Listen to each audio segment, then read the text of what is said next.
François Ier. Dans un rêve, François, le roi chevaleresque, ses jours caressaient un dessin gigantesque. Après avoir vogué pendant plusieurs longs mois, bravé 1000 périls et la mort 1000 fois, Colomb avait trouvé ces régions lointaines où les rois se taillaient de superbes domaines. Or, justement jaloux de voir les autres rois se hâter de ranger ces pays sous leur loi, François dit en son cœur: « Quoi? Je verrai des princes entre eux se partager empire et province, sans s'occuper de moi, sans me garder ma part? Pense-t-il que, craintif, je me tiens à l'écart?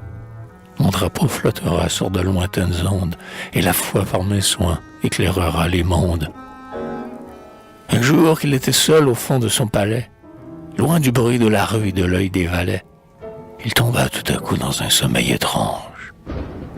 Il eut alors un songe. Il vit venir un ange. Comme un globe de feu qui glisse dans les airs, cet ange voyageur rayonnait sur les mers, et les ondes sous lui courbaient leurs cimes fières. Il restait sur ses pas un sillon de lumière, comme un lien de paix, un symbole d'amour, qui devait à la France attacher, de ce jour, ces peuples que servait un messager céleste. L'ange approchait rapide et, d'un sublime geste, montrait au fond des mers un rivage lointain.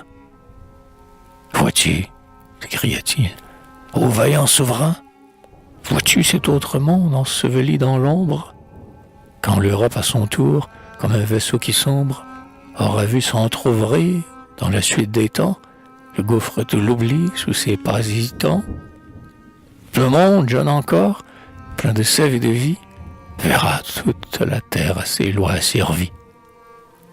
Alors il fleurira comme les rejetons, dont les tendres rameaux se couvrent de boutons, pendant que tout près d'un vieil arbre se fane.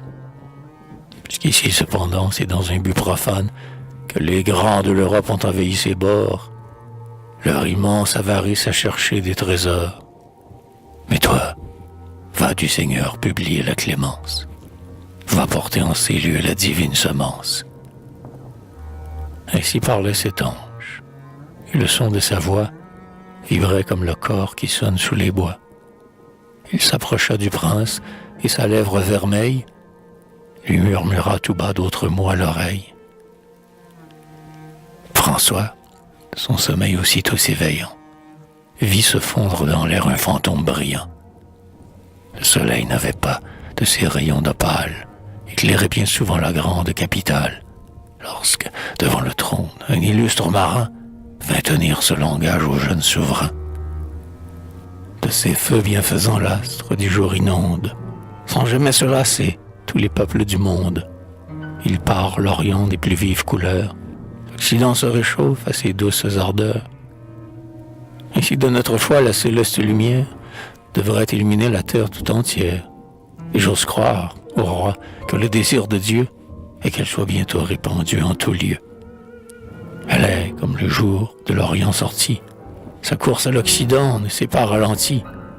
Cependant il est, au-delà de ces mers, des peuples que Satan tient encore dans ses fers, des lieux que l'ignorance étreint dans ses ténèbres, comme au milieu des nuits, dans ses serres funèbres, le hibou taciturne étreint un jeune oiseau.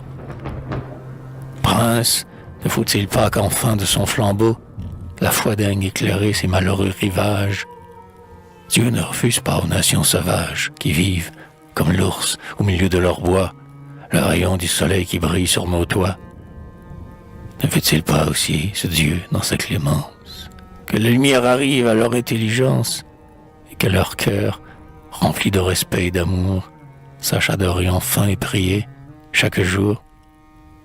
Sous l'étoile du ciel et sans motif cupide, j'ai sillonné déjà sur ma barque rapide jusqu'à l'Occident, l'océan étonné. Ce voyage hardi, vous l'aviez ordonné. Le succès fut heureux, mais la gloire incomplète, car nulle terre alors ne fut notre conquête. Et la France, à ses lieux, vous le savez, ô roi, n'a pu donner encore ni son nom, ni sa foi. Mais daignez à mes soins confier un navire. J'irai, s'il plaît à Dieu, fonder un vaste empire, où le nom de la France et le nom du Seigneur seront ensemble unis au fond de chaque cœur. Quel était ce marin dont la voix inspirée retentissait ainsi sous la voûte dorée de l'antique château des souverains français? Ô quartier, c'était toi, fier d'un premier succès. Tu te laissais bercer de la douce espérance d'être agréable au ciel comme utile à la France. Le roi surpris, ému, t'embrassa tendrement, et d'accomplir tes vœux fit alors le serment.